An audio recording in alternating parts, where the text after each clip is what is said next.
바울은 신명기 17장을 읽었습니다. 자, 신명기 17장은 하나님 앞에 처음은 드려야 할 것과 드리지 말아야 할 것, 이제 16장 마지막 부분에 우상 여호와를 위하여 쌓은 제단 곁에 어떤 나무로든지 아세라 생을 세우지 말고 자기를 위해 주상을 세우지 말라 그랬어요. 이 하나님의 제단 곁에 다른 것들도 역시 다른 신들을 만들어 놓으면 안 된다라고 하는 것이죠. 사람들이 많은 신들을 만들어 놓고 이 신에게 빌어서 안 되면 저 신에게 빌고 한다고 하는 그런 생각을 가진 그런 사람들이 굉장히 많이 있어요. 그런 민족들이 참 많이 있어서 우리 이웃에 일본에 가도 그렇고 동남아 쪽에도 가도 그렇고 하여튼 많은 곳에 가보면 그런 사상과 그런 생각을 가지고 여러 신들을 섬기고 있는데 우리 하나님 절대로 그렇게 하면 안 된다는 것이 오직 하나님만을 섬길 것을 말씀하고 있습니다. 흠이나 악질 있는 소와 양 이런 것들을 하나님 앞에 드리지 못하고 드려서는 안 된다라고 하고 또 남자나 여자가 내 하나님 여호와 목전에 악을 행하여 그 언약을 어기고 가서 다른 신을 섬겨 그것에 절하며 내가 명령하지 아니한 일월 성신에게 절한다 하자. 그러니까 다른 신을 섬기게 될 때 어떻게 하느냐? 가서 조사를 해봐가지고 정말 그 일이 확실하냐라고 할 때에는 그 악을 행한 남자나 여자를 성문으로 끌고 내서 그 남자와 여자를 돌로 쳐 죽이라는 거예요. 죽일 때는 두 사람의 증인이 필요하다. 두 사람이나 세 사람의 증언이 필요하니까 그 사람의 증언에서 그 사람에게 손을 댄 후에 모든 사람 앞에서 증언을 하고 무백성들이 거기서 손을 대고 이와 같이 해서 너희 중에 이런 악을 다른 신을 섬긴 것이 악이니까 이것이 바로 하나님 앞에서 절대적인 악이에요. 악을 행하고 하나님의 언약을 어긴 것이기 때문에 이 사람을 쳐 죽여라. 하나님 율법의 1계명, 2계명, 3계명이 전부 다 그렇잖아요. 이것에 대해서 계명을 어긴 이 악을 행한 것이기 때문에 그들은 돌로 쳐 죽여라 말씀하고 있어요. 이 바울이 스데반을 쳐 죽일 때도 역시 스데반이 하나님 아닌 다른 신 예수 그리스도를 전하고 그를 믿어야 된다고 하니까 증인들을 세워가지고 그를 갖다가 죽이는데 가편 투표를 할 수 있었던 것은 그와 같이 바울이 스데반을 갖다가 사울이었을 때 바울을 스데반을 죽이는 일에 앞장섰던 것도 바로 여기에 있는 율법이기 때문에 이 율법대로 행하면 그게 죄가 되는 게 아니죠. 오히려 공의가 되어지는 것이죠. 그래서 스데반은 다른 신을 전하는 것 때문에 죽게 되는 거예요. 이 구약과 신약을 연결하는 이 과정과 그래서 이것을 다 이해를 했다면 그렇게 할 수가 없었겠지만 그렇게 그걸 생각하지 않는다고 하면 하나님 이외에 다른 신 예수가 십자가에서 죽었는데 자기가 생각할 땐 죽었는데 그를 갖다가 데려다가 그를 갖다가 신으로 섬겨야 된다. 그를 믿어야 구원받는다. 그러니까 이건 절대적인 악이 되는 거예요. 그래서 쳐 죽이는데 앞장섰고 이런 열정적인 아주 열심히 특심했던 것이 바울의 모습이었음을 볼 수가 있습니다. 자, 그 다음에 어떤 분쟁할 일이 생겼거나 그래서 어떤 피를 흘렸거나 뭐 하여튼 고소할 일이 있어가지고 고소를 했어요. 그렇게 했는데 이 사람들이 아무리 생각해도 이거 해결할 길이 없어. 그러면 이 판결을 가지고 어디로 가야 되냐면 제사장한테 레위 사람 제사장과 재판장에 가서 물으라는 거예요. 그러면 그들이 어떻게 판결을 할지 그들이 가르쳐 줄 것이고 그 판결을 따라서 온전히 순종을 하라. 만일에 그것을 순종하지 아니하면 그 사람을 죽여서 이스라엘 중에 악을 제해버리되 이 제사장들과 레위 그 재판장이 정한 것이 바로 그대로 행하여야 된다는 것이죠.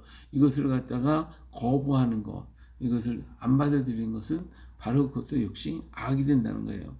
이것이 왜냐하면 무법을 하는 법이 없는 그런 행위를 하게 된다는 것이죠. 오늘날 우리나라의 이런 그 탄핵의 사건도 사실은 참 이게 단번에 한 번밖에 이게 기회가 없이 이렇게 하다 보니까 옳은지 그른지조차도 이게 판단이 안 되고 그냥 무조건 순종하라고 한 것이 이것도 법에 문제가 있다.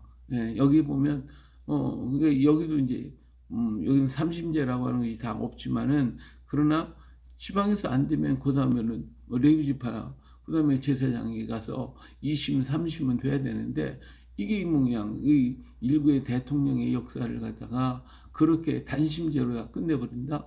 이건 문제가 보통 심각한 문제가 아니라고 생각이 됩니다.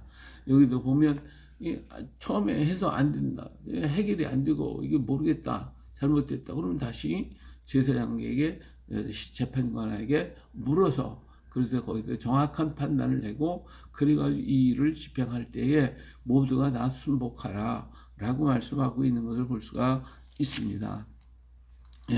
그래서 이 하나님의 공의가 무너지면 하나님의 공의의 역사가 이루어지는 이 공의가 무너지면 그러면 세상은 망하게 돼 있어요. 그리고 공의를 행하던 사람이 불법을 행하게 되면 그러면 그 사람은 잘 될 것 같지만 당시에는 금방 어떻게 어떤 방법으로도 공의를 버리고 불법을 행했다. 그러면 그 사람이 뇌물을 받았거나 또 어떤 권력에 의지하거나 어떤 힘에 의지하여 때문에 그렇게 행했다고 한다면 그럼 어떻게 돼요?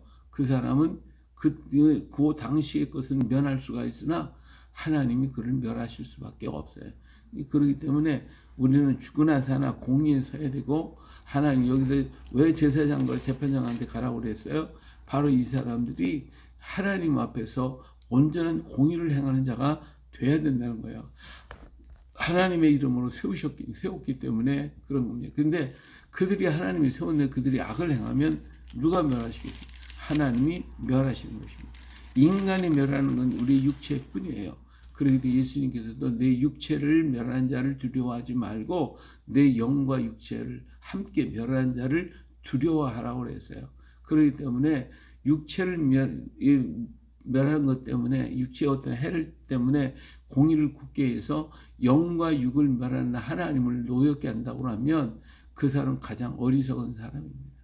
그러니까 육체는 망가지더라도 영과 육이 망하지 않는 이런 길을 선택해야 되는데 오늘 사람들이 그렇게 하지 못하고 이 하나님보다도 인간을 두려워하고 또 돈과 칼을 갖다 놓고 둘 중에 어느 것을 선택하냐 할 것이냐 그럴 때 사람들은 무엇을 선택하겠어요?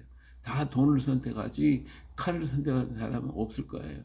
그러니까 믿음을 가지고 걸어가야 되는데 정말 우리는 그렇게 서지 못하고 있다. 오직은 성령에 붙잡히고 정말 하나님의 공의에 잡힌 자가 아니고는 감당하기가 어려운 거예요. 그렇기 때문에 하나님의 공의, 하나님의 정의 앞에 우리 자신을 설 수 있도록 언제나 주님의 성령에 붙잡힌 바 되어지는 그러한 일꾼이 되어야 됩니다. 그렇기 때문에 많은 순교자들이 나왔고 그 공의에 잡힌 사람들이 불의와 투쟁하고 싸우고 그리고 생명을 버리고 싸웠던 것들을 우리가 볼 수가 있죠. 하나님은 그런 사람을 들어서 반드시 세우실 것이고 그런 자들을 세워 하나님의 은혜 가운데 세우게 될 것입니다. 자, 그리고 하나님께서 내가 하나님 여호와께서 내게 주시는 땅이로는 그 땅을 차지하고 거주할 때에 또 우리도 주변인 나라에 있는 것처럼 왕을 세우겠다. 왕을 세우자. 이렇게 얘기해서 왕을 세우게 된다고 하면 절대로 타국인 이방인은 세우지 말고 내 형제 이스라엘 사람들을 세울 것이고 그 왕은 많은 병마를 두지 말라. 병마를 많이 두지 말라. 그러니까 군비를 너무 많이 하지 말라는 거예요. 그래가지고 이것을 얻기 위해서 백성을 애굽으로 돌아가게 하지 말고, 그러니까 애굽에서 어떤 문명을 받아들여 가지고 어떤 군비를 많이 확장시키려고 하는 그런 일에 힘쓰지 말라는 거예요. 그리고 또 많은 아내를 두어 가지고 그 마음이 미혹되지 않도록 그렇게 하라는 거예요. 근데 이 말씀을 어긴 사람이 누구냐면 솔로몬이에요. 솔로몬은 많은 부여와 자유를 가지고 엄청나게 많은 병마를 많이 두었고 그리고 많은 여자들을 받아들였어요. 그것 때문에 그 마음이 변화돼 가지고 하나님을 떠나 다른 신을 섬기는 이런 불행을 행했고 결국은 그것 때문에 자기 아들 르호보암 때에 그 나라가 갈라지고 쪼개지는 이런 비극을 맞이하게 되었다라고 하는 것이죠. 근데 이 많은 병마를 두지 말고 많은 여자를 두지 말고 그리고 은금을 많이 쌓아두지 말라 그랬는데 요 세 가지가 다 솔로몬에게 그대로 이어졌던 것을 볼 수가 있습니다. 이것을 막기 위해서 어떻게 되냐? 이 율법서를 복사를 해가지고 그래서 옆에다 두고 등사본을 레위 사람 제사장 앞에서 책에 기록하여 평생에 자기 앞에 두고 평생에 자기 옆에 두고 그 하나님 경외하기를 배우고 이 율법의 모든 말과 규례를 지켜 행하라는 거예요. 그렇게 할 때에 어떤 결과가요? 그 형제 위에 교만하지 아니하며 이 명령에 떠나 좌로나 우로나 치우치지 아니하리니 이스라엘 중에서 그와 그의 자손이 왕위에 있는 날이 장구하리라 말씀했어요. 하나님의 말씀을 절대로 떠나지 말고 늘 곁에 두고 그 말씀을 읽고 그 말씀대로 살라고 하는 거죠. 교만하면 절대로 안 돼. 교만이 뭐예요? 하나님보다 자기가 높아집니다. 교만하는 거예요. 다시 말하면 하나님 말씀을 지쳐놓고 내 생각대로 내 뜻대로 하는 것은 하나님 무시한 것이 되는 거예요. 하나님 말씀대로 준행해야 되는데 하나님의 말씀을 지쳐놓고 내 생각, 내 지혜, 내 판단 가지고 행하는 그 자체가 교만합니다. 교만하면 어떻게 되냐? 하나님 멸하시는데 헤롯 왕이 교만해가지고 하나님의 뜻을 바라보지고 하나님께 영광 안 돌리더니 충이 먹어 죽었다고 그랬어요. 충이 먹어서. 그러니까 교만한 자는 하나님을 물리치셔요. 깨뜨려 버리셔요. 그리고 겸손한 자를 들어 쓰신다고 분명히 말씀하셨고 역사의 교훈 속에도 분명히 이루어지고 있음을 우리가 볼 수가 있습니다. 하나님께서 세우는 일꾼들이 언제나 겸손해서 정말 하나님의 뜻을 이룰 수 있는 그러한 일꾼들이 되어야 되겠죠. 앞으로 이 나라에 또 대통령 선거가 있게 되는데 이 선거에 누구를 세울 것인가? 하나님이 세울 사람이 누군가? 우리는 깊이 생각하고 정말 그가 이렇게 많은 무기를 갖다가 만들고 하는 것에 집중하는 것이 아니고 오직 하나님을 경외하고 하나님을 두려워할 줄 알고 또 부유하고 교만하지 않고 많은 여자를 두지 아니한 이 하나님의 세 가지 율법에 따라서 그가 설 수 있는 그런 일꾼이 있다고 하면 그는 정말 하나님이 세운 사람이라고 볼 수가 있으니까 오늘 우리 자신들이 깊이 생각해서 깨달아서 앞으로 누구를 세울 것인가 선택함에 따라서 우리의 길들이 평탄하거나 아니면 망하게 될 수밖에 없게 되는 것입니다. 그런 거로 하나님이 원하는 자가 무엇이고 하나님이 기뻐하는 바가 무엇인지를 우리가 분명히 깨닫고 그 길에 서서 하나님이 이 민족을 위해 세우시고자 하셨던 그 일들을 잘 이루어갈 수 있는 우리가 되어야 할 줄로 믿습니다. 악을 행하는 자는 공의를 버리면 현실은 자기가 이익된 것 같고 도움이 된 것 같지만 하나님이 그를 멸하실 때에 그 멸함이 너무나도 비극적이고 비참하게 되어지는 것을 그들이 깨달아야 할 줄로 압니다. 오늘 우리는 무엇을 하든지 어떻게 하든지 공의 앞에 서고 말씀 앞에 서고 하나님이 이뻐하시는 뜻 가운데 걸어가게 된다면 하나님은 그를 붙드시고 역사하실 것을 분명히 믿습니다. 하나님께서 오늘도 이 나라를 지켜줄 줄로 믿습니다. 여러 가지로 힘들고 어렵고 모든 지휘체계가 다 무너져 버려서 어떻게 감당할 수가 없습니다. 그런데 오늘도 우리 하나님이 이 나라를 보호하시고 울타리가 되어주시고 또 보호자가 되어주셔서 하나님께서 이 땅을 향한 계획들을 이루어 가실 것입니다. 우리는 가만히 서서 하나님이 하시는 그 일을 바라보라 이거예요. 하나님 어떻게 이 문제를 풀어가실지 오늘 우리는 정말 궁금하지만 기대를 갖고 꿈을 갖고 소망을 갖고 바라보자, 그거예요. 그러면 하나님께서 하나하나 이루어 가실 것입니다. 내가 생각하지 못했던 방법대로, 내가 바라보지 못했던 그 방법대로 하나님은 해결해 가실 것입니다. 오늘 우리들이 원했던 방법들이 다 무너졌잖아요. 그러나 하나님의 방법이 있다 이거예요. 그 방법대로 하나님은 이 나라를 끌어가실 것입니다. 왜? 하나님은 이 민족을 통하여 일하실 것이기 때문에 그렇습니다. 그런 걸 우리가 하나님 말씀에 굳게 서서 교만하지 말고 자만하지 말고 더 기도하고 말씀 붙들고 씨름할 수 있는 우리가 되어야 할 것입니다. 오늘도 주의 날 주 앞에 나와서 예배할 때에 성령의 강력한 역사가 우리 후에 넘쳐날 줄로 믿습니다. 이 역사를 이루는 오늘 우리 모두가 되시기를 예수님의 이름으로 축복합니다. 할렐루야.